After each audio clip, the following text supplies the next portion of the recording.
Good morning, students. Today we are going to learn law of conservation of mass. This concept was told by Antony Lavoisier in 1789. Law of conservation of mass என்ற கான்செப்டை நமக்கு சொன்னது யாருன்னா Antony Lavoisier. இவர் concept படி என்ன சொல்ல வராரு? Mass can neither be created nor destroyed. மாஸை கிரியேட் பண்ணவும் முடியாது, டெஸ்ட்ராய் பண்ண முடியாது ஒரு கெமிக்கல் ரியாக்ஷனில். அப்படின்னா என்ன? ஒரு எக்ஸாம்பிள் வச்சு நம்ம பார்க்க போகிறோம். இது டெய்லி லைஃப் எக்ஸாம்பிள் தான், ஜென்ரலாக ஒரு எக்ஸாம்பிள். இந்த லாகுன்றது பீஸ் ஆஃப் ஃபுட்டு. இந்த லாகை நான் பேர்ன் பண்ண போகிறேன். இந்த லாக் எவ்வளோ இருக்குது? 30 கிலோகிராம் இருக்குது ஆஃப் மாஸில். இதுக்கு இந்த 30 கிலோகிராம் ஆஃப் மாஸை பேர்ன் பண்ணுறதுக்கு I need 1 kilogram of fire. So இப்படி நான் பேர்னிங் ஆஃப் திஸ் லாகு மொத்தமாக டோட்டலாக how much mass is here? Totally it will be in reactant side it will be 31 kilogram, right? So coming to the product side, what is here? Two products are there. ரெண்டு product இருக்குது. One is ash, another one is smoke. How much amount of mass is formed? எவ்வளோ mass form ஆயிருக்கு? 28 kilogram. Smoke எவ்வளோ form ஆயிருக்கு? 3 kilogram. So டோட்டலாக இன் product சைட்லையும் பார்த்தோம்னா total mass எவ்வளோ நமக்கு மொத்தம்? It is also 31 kilogram. ஸோ ஒரு கெமிக்கல் ரியாக்ஷனில் ரியாக்டன்ட் எவ்வளோ மாஸோ சேம் அமௌண்ட் ஆஃப் ப்ராடக்டும் மாஸில் ஃபார்ம் ஆகிருக்கும்.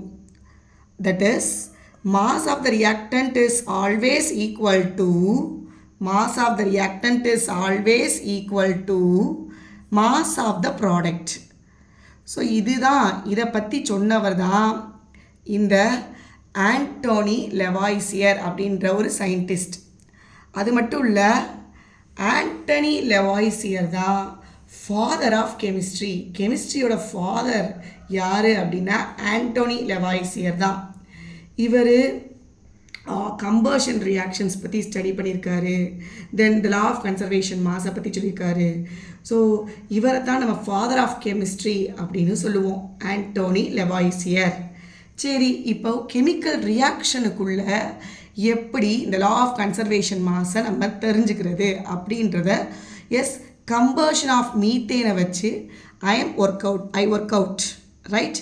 ஸோ இந்த ஒரு எக்ஸாம்பிளை வச்சு நம்ம லா ஆஃப் கன்சர்வேஷன் ஆஃப் மாஸை எப்படி ப்ரூஃப் பண்ணுறதுன்றதை லேர்ன் பண்ண போகிறோம். So what is combustion of methane? Methane formula will be CH4. So methane ஃபார்முலானது CH4. Then oxygen formula will be O2. Then these two, இவங்க ரெண்டு பேரும் ரியாக்ட் ஆகி ப்ராடக்டாக நமக்கு என்ன கிடைக்கிது? கார்பன் டை ஆக்சைடும் வாட்டரும், ரைட்? ஸோ ஹியர் மீத்தேன் எவ்வளோ கிராம் இருக்குது? 16 கிராம். தென் ஆக்சிஜன் பார்த்தேன்னா டோட்டலாக எப்படி இந்த கேல்குலேஷன்லாம் சொல்கிறாங்க? எப்படி நான் 16 கிராம்னு சொன்னேன்? நமக்கு தெரியும் கார்பனோட மாசு 12 கிராம் அப்படின்னு. ஒரு கார்பனோட மாசுனது 12 கிராம். அது மாதிரி ஹைட்ரஜனோட ஒரு ஹைட்ரஜனோட மாசுனது 1 கிராம். ஸோ டோட்டலாக இங்கே ஒரு carbon in methane 1 carbon 4 hydrogens are there. So ஒரு one carbon ஓட மாஸ் வந்து 12. So that is equal to 12. ஒரு ஹைட்ரஜனோட மாஸ் எத்தனை ஹைட்ரஜன் இருக்குங்க? 4 ஹைட்ரஜன். ஒரு ஹைட்ரஜனோட மாஸ் வந்து 1. அப்போ டோட்டலாக 4 ஹைட்ரஜனுக்கு 4 into 1 4. ஸோ டோட்டலாக மீத்தேனோட மாஸ் எவ்வளோ? 16 கிராம். ஸோ இப்படி தான் நம்ம கேல்குலேட் பண்ணுறோம் மாஸை, சரியா? So mass of methane is 16 கிராம்னு கண்டுபிடிச்சிட்டோம். Coming to oxygen. Oxygen formula நமக்கு தெரியும் O2. It is a diatomic molecule, தனியாக இருக்காது. ஸோ ஒரு ஆக்சிஜனோட மாஸ் ஒரு ஆக்சிஜனோட mass 16 gram. So how many oxygens are there here? 2 oxygen இருக்கு. அப்ப 2 into 16 it is nothing but 32 gram. Right? So 2 into 16 32 gram. In our equation number of moles oxygen oda number of moles எத்தனை 2. அப்போ we are having an equation that is 2O2. Right? So only this 2 number of moles எடுத்து இந்த O2 ஓட mass கண்டுபிடிச்சதை போட்டு டோட்டலாக நம்ம multiply பண்ணி எழுதிக்கணும். அப்போ 32 into 2 2 2s are 4 3 2s are 6. டோட்டலாக how much gram of mass? 64 gram. Okay, so அப்போ மீத்தேனோட மாசு 16 கிராமு, 2O2 ஓட மாசு எஸ் 64 கிராமு. ஸோ டோட்டலாக ரியாக்டன்ட் சைடில் உள்ள மாஸ் எவ்வளோ? 80 கிராம். ரைட்? ஸோ இதே மாதிரி நமக்கு ப்ராடக்டில் 80 கிராம் இருக்கணும். இருந்தால் தான் according to Antoine Lavoisier as mass is conserved. So mass is conserved. So here listen பண்ணு. ஸோ 2 ப்ராடக்ட் இருக்குது. One is carbon dioxide, another one is water molecule. Water molecule எத்தனை இருக்குது? 2 வாட்டர் மாலிகூல் இருக்குது. So இவங்க 2 பேத்துக்கு நம்ம mass கண்டுபிடிப்போம். So carbon di oxide எடுத்துக்கிட்டோம்னா here I already told you mass of எத்தனை கார்பன் இருக்குது? ஒரு carbon. mass of the carbon will be 12. அப்போ 1 into 12 12. தென் எத்தனை ஆக்சிஜன்ஸ் இருக்குது? 2 இருக்குது. ஸோ ஒரு ஆக்சிஜனோட மாஸ் எவ்வளோ? 16. ஸோ டோட்டலாக 16 into 2 32. So 2 plus 2 4, 3 plus 1 4. So mass of carbon dioxide is 44 gram. இந்த சேம் வே நம்ம 2H2Oக்கும் கண்டுபிடிக்கலாம். ஃபஸ்ட்டு ஒரு H2O கண்டுபிடிச்சிருவோம். ஸோ ஃபார் 1 H2O ஒரு ஹைட்ரஜனோட மாஸ் இங்கே எத்தனை ஹைட்ரஜன் இருக்குது? 2 ஹைட்ரஜன்ஸ் இருக்குது. ஒரு ஹைட்ரஜனோட மாஸ் 1. அப்போ 2 into 1 2. எத்தனை ஆக்சிஜன்ஸ் இருக்குது? ஒரு ஆக்சிஜன் இருக்குது. ஒரு ஆக்சிஜனோட மாஸ் 16. அப்போ 1 into 16 16. அப்போ எஸ் டோட்டலாக we are getting 18 gram for water. So இது ஒரு வாட்டர் மாலிகூலுக்கு தான் 18 கிராம். நமக்கு எத்தனை இருக்குது? 2 வாட்டர் மாலிகூல் இருக்குது, 2H2O. ஸோ 2 into 18 டோட்டலாக 8 2s are 16 எஸ் 36 கிராம் இருக்குது. ரைட். ஸோ டோட்டலாக இப்போ ப்ராடக்ட் சைடில் யாரை நம்ம சேர்க்கணும்? Carbon dioxide is 44 gram. Water it will be 36 gram. So total it is also 80 gram. So in product side உள்ளதுக்கும் 80 gram mass கிடைச்சிருச்சு. reactant sideல உள்ளவங்களுக்கும் நம்ம calculate பண்ண mass எவ்வளோ இருக்குது? 80 gram. So according to Lavoisier mass, number of mass of the reactant is equal to number of mass of the product. So ஒரு calculation மூலமாக நம்ம தெரிஞ்சுக்கிட்டோம். S, அவர் சொன்ன கான்செப்ட் கரெக்டுன்னு. So here the mass is conserved. So இதுதான் law of conservation of mass. Right. So next we are going to see the next topic is balanced chemical equation. ஒரு ஈக்குவேஷனை எப்படி பேலன்ஸ் பண்ணுறது, ஒரு ஈக்குவேஷனை நம்ம எப்படி கெமிக்கல் ஈக்குவேஷனை எப்படி எழுதுறது. எப்பயுமே ஒரு கெமிக்கல் ஈக்குவேஷனை வேர்ட்ஸில் சொல்கிறத விட இது கூட ரியாக்ட் ஆகுதுன்னு வேர்ட்ஸில் சொல்கிறத விட நம்ம கெமிக்கல் ஃபார்முலாஸ் யூஸ் பண்ணி சொன்னோம்னா அது இன்னும் இன்ட்ரெஸ்டிங்காகவும் ரொம்ப ஆப்டாகவும் இருக்கும். ரைட். ஸோ கெமிக்கல் ரியாக்ஷன்ஸில் எப்பயுமே நம்ம கெமிக்கல் ரியாக்ஷன்ஸை ஃபார்முலாஸாக தான் ரெப்ரசன்ட் பண்ணுவோம். சரி, ஒரு கெமிக்கல் ஈக்குவேஷனை பேலன்ஸ் பண்ணுறதுக்கு என்னென்னா ரூல்ஸு அப்படின்றத சும்மா ஷார்ட்டட் ஃபார்மில் ஐ ஹவ் லிஸ்டட். ஒரு கெமிக்கல் ஈக்குவேஷனை பேலன்ஸ் பண்ணுறதுக்கு இதுதான் ரூல்ஸ். ஸோ நம்ம ஒரு ஈக்குவேஷனை ஃபஸ்ட்டு வேர்டில் எழுதிடணும். எப்பயுமே ஒரு ஈக்குவேஷனை படிக்கும்போதும் வேர்டில் படித்து ஞாபகம் வச்சுக்கிறணும். அப்புறமா அதில் அதோட ஃபார்முலாஸை ரெப்ரசன்ட் பண்ணணும். அதுதான் ஸ்கெலிட்டன் ஈக்குவேஷன். அப்புறமா ரியாக்டன்ட் சைடில் எவ்வளோ நம்பர் ஆஃப் ஆட்டம்ஸ் இருக்குது, ப்ராடக்ட் சைடில் எவ்வளோ நம்பர் ஆஃப் ஆட்டம்ஸ் இருக்குன்னு போத் சைடும் பார்க்கணும். இந்த போத் சைடுன்றது ரியாக்டண்ட்டையும் நம்ம ப்ராடக்டையும் தான் சொல்கிறோம். ரெண்டு சைட்லேயும் நம்பர் ஆஃப் ஆட்டம்ஸ் எத்தனை இருக்குன்னு கவுண்ட் பண்ணணும். கவுண்ட் பண்ணிவிட்டு நம்ம ஃபார்முலாஸை டச்சே பண்ணக்கூடாது.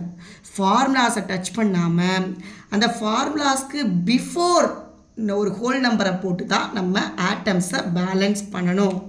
இந்த ஹோல் நம்பர் எப்படி இருக்கணும்? ஒரு சிம்பிளஸ்ட் ஹோல் நம்பர் ரேஷியோவாக இருக்கணும். ரைட்?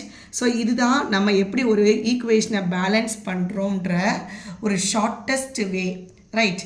ஸோ இதை வச்சுக்கிட்டு நம்ம ஒரு ஈக்குவேஷனை புக்கில் உள்ள ஒரு ஈக்குவேஷனை பேலன்ஸ் பண்ண போகிறோம். எஸ், பேலன்ஸ்டு கெமிக்கல் ஈக்குவேஷன்றது ஆண்டனி லவாய்சியர் சொன்ன அந்த கான்செப்டை நம்ம ஃபாலோ பண்ணணும். Yes, total mass of the elements present in the product of a reaction எப்பயுமே equal to the total mass of the elements present இந்த ரியாக்டன்ட். லவாய்சியர் சொன்னதை ஃபாலோ பண்ணி தான் ஒரு ஈக்குவேஷனை நம்ம பேலன்ஸ் பண்ணுறோம். ரைட்? ஸோ ஒரு எக்ஸாம்பிள் மூலமாக நம்ம பார்க்க போகிறோம். பாரு, இதை நம்ம புக்கில் உள்ள எக்ஸாம்பிள். ஹியர் ஜிங்க், அதான் சொல்லிட்டேன். ஃபஸ்ட்டு ஒரு ஈக்குவேஷனை எப்பயுமே என்ன செய்யணும்? வேர்டு ஃபார்மேட்டில் எழுதணும். ஸோ அதுதான் நான் ஃபர்ஸ்ட் எழுதியிருக்கேன். ஸோ ஒரு ஈக்குவேஷனை நான் வேர்ட் ஃபார்மேட்டில் எழுதியிருக்கேன். ஹியர் ஜிங்க் வந்து சல்ஃபியூரிக் ஆசிடோட சேர்ந்து ஜிங்க் சல்ஃபேட்டையும் ஹைட்ரஜனையும் கொடுக்குது. அப்போ வேர்டில் எழுதியாச்சு. அப்புறம் செகண்ட் ஸ்டெப்பில் என்ன செய்யணும்? ஃபார்முலாவில் எழுதணும். நமக்கு தெரியும் ஜிங்கோட சிம்பிள் ஆனது Z10, சல்ஃபியூரிக் ஆசிடோட ஃபார்முலா ஆனது H2SO4.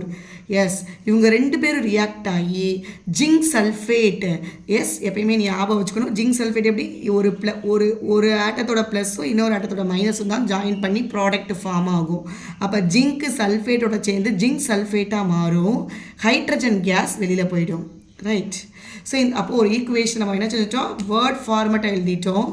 அடுத்து skeleton equation, that is formula use பண்ணி எழுதியாச்சு. இப்போ தான் நம்ம ரியாக்டன்ட் சைடில் தேர்ட் ஸ்டெப்பில் ரியாக்டன்ட் சைடில் நம்பர் ஆஃப் ஆட்டம்ஸ் எத்தனை, ப்ராடக்ட் சைடில் நம்பர் ஆஃப் ஆட்டம்ஸ் எத்தனைன்னு கவுண்ட் பண்ணி எழுதணும். ரைட்? பார்ப்போம். இங்கே உள்ள எலமெண்ட்லாம் யார்? ரியாக்டன்ட் சைடில் ப்ராடக்ட் சைடில் உள்ள எலமெண்ட். ஃபஸ்ட் ரியாக்டன்ட் சைடில் உள்ள எலமெண்ட் யார்? Yes, first one is zinc.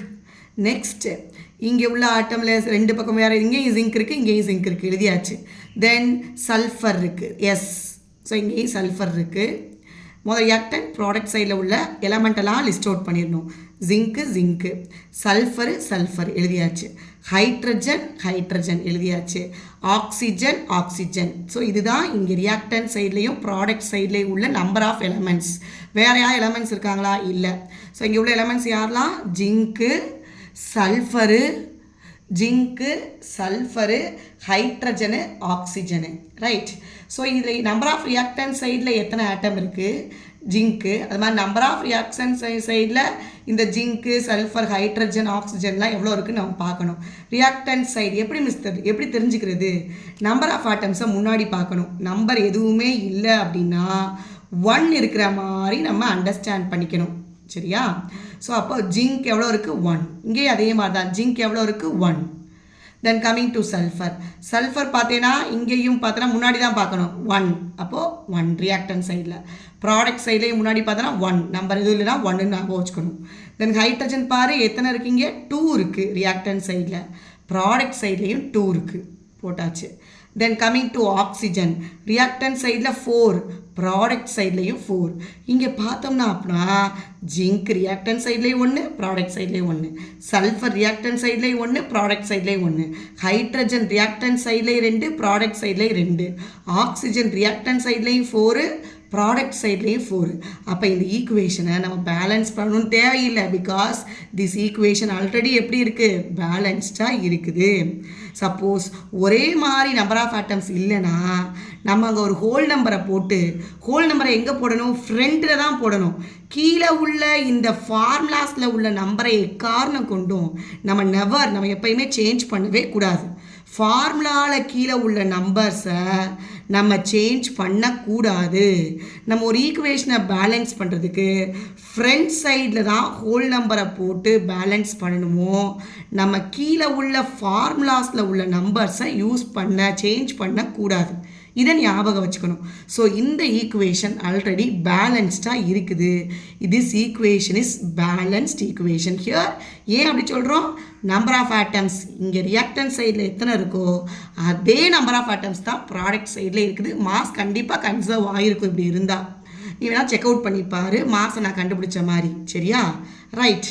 இப்போது we will take the next example. Example 2. இப்போ இந்த ஈக்குவேஷன் அயன் வாட்டரோட சேர்ந்த ஈக்குவேஷனை அவங்களே கொடுத்துட்டாங்க. நம்ம அதனால் ஃபஸ்ட்டு 2 ஸ்டெப்ஸ் எழுதணும்னு தேவையில்லை.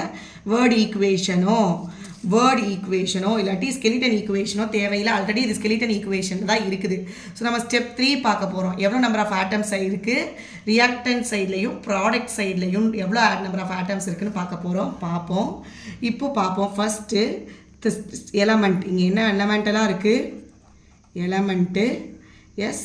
அப்புறம் என்ன சொன்னேன்? Number of atoms in reactant, number of atoms in product. Yes. Number of atoms யாரெல்லாம் இருக்கா? இங்கே எலமெண்ட் யாரெல்லாம் இருக்குது? அயன் இருக்குது, ஹைட்ரஜன் இருக்குது, ஆக்சிஜன் இருக்குது. ரைட். அதே மாதிரி தான் இங்கேயும் அயன் இருக்குது, ஆக்சிஜன் இருக்குது, போட்டாச்சு. தென் ஹைட்ரஜன் இருக்குது. வேறு ஏதாவது எக்ஸ்ட்ரா இருக்கா? அயன், ஹைட்ரஜன், ஆக்சிஜனை தவிர்த்து வேறு ஏதாவது எலமெண்ட்ஸ் இருக்கா? நோ. ரைட். ஸோ அவ்வளோதான் இங்கே எலமெண்ட்டு. சரி, அயன் எத்தனை இருக்குது? 1 ரியாக்டன்ட் சைடில் 1. But in product side iron எவ்வளோ இருக்குது? 3. ரியாக்டன்ட் சைடில் ஹைட்ரஜன் எத்தனை இருக்குது? 2. ப்ராடக்ட் சைட்லேயே number of hydrogens will be 2. Then reactant சைடில் ஆக்சிஜன் 1. எதுவுமே நம்பர் நீ எப்படி நான் கண்டுபிடிக்கிறேன்? கீழே இந்த நம்பர் இல்லை. இப்போ முன்னாடி ஏதாவது நம்பர் இருக்கான்னு பார்க்கணும். இல்லை, அப்போ முன்னாடி எதுவும் இல்லைன்னா 1 இருக்குன்னு அர்த்தம். Right. Then in case of product சைடில் the number of oxygen will be 4. Okay. So ஒரு ஸ்கெலிட்டன் ஈக்குவேஷனில் என்ன எலமெண்ட்டெல்லாம் இருக்குன்னு லிஸ்ட் அவுட் பண்ணோம். ஆஃப்டர் தட் அது how many number of atoms, reactant சைடில் எத்தனை நம்பர் ஆஃப் ஆட்டம்ஸ் இருக்குது, ப்ராடக்ட் சைடில் how many number of atoms இருக்குதுன்னு லிஸ்ட் அவுட் பண்ணியாச்சு. இப்போ பாரு, போன எக்ஸாம்பிளில் நமக்கு எல்லாம் ஒரே மாதிரி இருந்துச்சு. நம்பர் ஆஃப் ரியாக்டன்ஸ் இங்கேயும் ஒன்றுனா இங்கேயும் 1, இங்கேயும் ஒன்றா இங்கேயும் 1, இங்கேயும் 2, இங்கேயும் 2, இங்கேயும் 4, இங்கேயும் 4. அப்போ இந்த ஈக்குவேஷன் பேலன்ஸ்டாக இருக்குது. பட் இந்த இடத்துல பார்த்தோம்னா இந்த எலமெண்ட்டு மாறுது. எப்படி மாறுது? அயன் ரியாக்டன்ட் சைடில் 1 இருக்குது, பட் ப்ராடக்ட் சைடில் 3 இருக்குது. ஹைட்ரஜன் ரியாக்டன்ட் சைடில் 2 இருக்குது, பட் ப்ராடக்ட் சைடில் 2 இருக்குது. ஓகே, ஹைட்ரஜன் சேமாக இருக்குது. What about oxygen? ஆக்சிஜன் பார்த்தா ரியாக்டன்ட் சைடில் 1 தான் இருக்குது, பட் ப்ராடக்ட் சைடில் 4 இருக்குது. இதை எப்படி பேலன்ஸ் பண்ணுறது? இதுக்கு தான் முன்னாடி இந்த ஃபார்முலாவை நம்ம டச் பண்ணக்கூடாது. ஃபார்முலா கீழே உள்ள நம்பரை டச் பண்ணக்கூடாது. நம்ம ஈக்குவேஷனை பேலன்ஸ் பண்ணுறதுக்கு முன்னாடி நம்பர் போட்டு தான் பேலன்ஸ் பண்ணணும். ஹோல் நம்பர் போட்டு. சில நேரம் ஃப்ராக்ஷனலாக வரும், அது தேவைன்னா மட்டும் நம்ம யூஸ் பண்ணிக்கணும். ரைட். ஸோ இப்போ இந்த ஈக்குவேஷனை ஃபஸ்ட்டு எழுதிக்கிடுவோம். அயன் Fe எஸ் H2ஓடு சேர்ந்து as iron oxide that is Fe3O4 plus H2. நான் அந்த ஈக்குவேஷனை அப்படியே எழுதியிருக்கேன். ஃபஸ்ட்டு ஒரு ஈக்குவேஷனை பார்த்த உடனே அங்கே கொஞ்சம் பெரிய என்ன சொல்கிறது, நிறைய ஆட்டம்ஸ் இருக்கிற மாதிரி மாலிகுலை பார்க்கணும். நிறைய ஆட்டம்ஸ் இருக்கிற மாதிரி மாலிகுல். இங்கே ஒரு ரெண்டு ஆட்டம்ஸ் இருக்குது, இங்கேயும் 2 ஆட்டம்ஸ் இருக்குது. அது மாதிரி மெட்டல்ஸை தான் நம்ம பார்க்கணும். அப்புறமா தான் நான் மெட்டல்ஸை பார்க்கணும். அப்புறம் தான் ஹைட்ரஜன் ஆக்சிஜனை பேலன்ஸ் பண்ணணும். ஸோ ஒரு ஈக்குவேஷனை பேலன்ஸ் பண்ணும்போது ஃபஸ்ட்டு மெட்டல்ஸ் அதில் இருக்கா அதை பேலன்ஸ் பண்ணிடணும். அப்புறம் நான் மெட்டல் இருக்கா அதை அடுத்து பேலன்ஸ் பண்ணிடணும். தென் ஒன்லி நம்ம என்ன செய்யணும்? ஹைட்ரஜன் ஆக்சிஜனை பேலன்ஸ் பண்ணணும். ஸோ இதை கொஞ்சம் கிண்டாக ஞாபகம் வச்சுக்கலாம். தென் அக்கார்டிங் டு த ரியாக்ஷன் நமக்கு சேஞ்சஸ் இருக்கும். சரியா? ஆனால் நீங்கள் போட நீ பேலன்ஸ் பண்ணி பழக நீ பழகிடுவேன். ரைட். ஸோ ஒரு அயன், இங்கே அயன் ஃபஸ்ட் நம்ம will start with iron. Iron தான் மெட்டல், அதை வச்சு பார்ப்போம். அயன் இங்கே ப்ராடக்ட் சைடில் 3 இருக்குது, பட் ரியாக்டன்ட் சைடில் 1 தான் இருக்குது. அப்போது இங்கே 3 இருந்தால் இங்கேயும் 3 தான் இருக்கணும். அப்போ நம்ம எப்படி 3 ஆக்கலாம்? நம்ம முன்னாடி 3 போட்டு 3 ஆக்கிடலாம். அவ்வளோதான். அப்போ ரியாக்டன்ட் சைட்லேயும் 3 இருக்குது, ப்ராடக்ட் சைட்லேயும் அயன் 3 இருக்குது. Right, balanced. Coming to oxygen. அடுத்தது செகண்ட் ஆக்சிஜன். ஃபஸ்ட் நம்ம யாரை பேலன்ஸ் பண்ணோம்? அயனை. நெக்ஸ்ட் நம்ம யாரை பேலன்ஸ் பண்ண போகிறோம்? ஆக்சிஜனை. ஆக்சிஜன் பாரு இங்கே 4 இருக்குது. ஏன்னா ஹைட்ரஜன் சேமாக இருக்குது, அது இருக்கட்டும். ஆக்சிஜன் பாரு 4 இருக்குது, பட் இங்கே 1 தான் இருக்குது. அப்போ எப்படி 4 ஆகுது? நான் இங்கே போய் 4 போடலாமா? போடக்கூடாது. கீழே சப்ஸ்கிரிப்டை தொடவே கூடாது, அது ஃபார்முலா, அதில் சேஞ்ச் பண்ணவே கூடாது. அப்போ இந்த ஆக்சிஜனை 4 ஆக்கணும்னா முன்னாடி வந்து தான் 4 ஆக்கணும். இப்போ நான் 4 போட்டு இங்கிட்ட ஆக்சிஜனை, இங்கிட்ட ரியாக்டன் சைட்லேயும் ஆக்சிஜனை 4 ஆக்கிட்டேன். பேலன்ஸ் சைடு ப்ராடக்ட் சைடில் ஆல்ரெடி ஆக்சிஜன் 4 இருக்குது. அப்போ ஆக்சிஜனையும் பேலன்ஸ் பண்ணியாச்சு. What about hydrogen? ஹைட்ரஜன் இங்கே ப்ராடக்ட் சைடில் 2 இருக்குது, பட் ரியாக்டன் சைடில் இப்போ நம்ம போட்ட 4னால டோட்டலாக இந்த ஹைட்ரஜன் 4 2s are 8 ஹைட்ரஜன் ஆயிடுச்சு. அப்போது இந்த பக்கமும் நான் 8 ஹைட்ரஜனாக மாற்றணும். எப்படி மாற்றணும்? இந்த இங்கே 2 இருக்குது, அப்போ முன்னாடி ஒரு 4 போட்டால் என்ன ஆகிடும்? 4 2s are 8ன்னு மாறிடும். இங்கேயும் இப்படித்தான் ஈக்குவேஷனை பேலன்ஸ் பண்ணும். திரும்ப ரிப்பீட் பண்ணுறேன், நமக்கு ஈக்குவேஷன் இப்படி தான் இருந்துச்சு. ரியாக்டன் சைடில் அயன் பார்த்தோம்னா 3 இருக்குது, அப்போ ப்ராடக்ட் சைட்லேயும் 3 ஆக்கணும். ஸோ அதனால் 3 போட்டேன். ஆக்சிஜன் பார்த்தோன்னா ப்ராடக்ட் சைடில் 4 இருக்குது, பட் ரியாக்டன் சைடில் 1 தான் இருக்குது. ஸோ அதனால நான் 4 போட்டேன். So oxygen balanced. அப்புறம் கமிங் டு ஹைட்ரஜன். ஹைட்ரஜன் இங்கே நான் 4 போட்டதுனால 4 2s are 8 இருக்குது. அப்போ நான் ரியாக்டன் சைடு 8 இருந்தால் ப்ராடக்ட் சைடு 8 ஆக்கணும். அப்போ அந்த 2 எதால் மல்டிப்ளை பண்ணால் 8 வரும்? 4ஆல். அதனால தான் நான் 4 வச்சு பேலன்ஸ் பண்ணிட்டேன். ஸோ ஹியர் இந்த ஈக்குவேஷன் இப்போ எப்படி இருக்குது? ரொம்ப பேலன்ஸ்ட் ஈக்குவேஷன் இருக்குது. சரியா? ஸோ இப்படி தான் ஈக்குவேஷனை பேலன்ஸ் பண்ணணும். ஸோ இங்கே நம்பர் ஆஃப் ஆட்டம்ஸ் அப்போ எப்படி இருக்குது? Number of atoms in reactants is equal to number of atoms in product. Number of atoms in products. So atoms ஒரே மாதிரி இருந்தால் மாஸும் ஒரே மாதிரி தான் இருக்கும், ப்ராடக்ட் சைடில் ரியாக்டன் சைட்லேயும். அப்போது mass is conserved according to Anthony Lavoisier. இப்படி தான் ஒரு ஈக்குவேஷனை பேலன்ஸ் பண்ணணும். Hope you all understand the video. Yes, மறக்காமல் சப்ஸ்கிரைப் பண்ணுங்கள். தேங்க்யூ.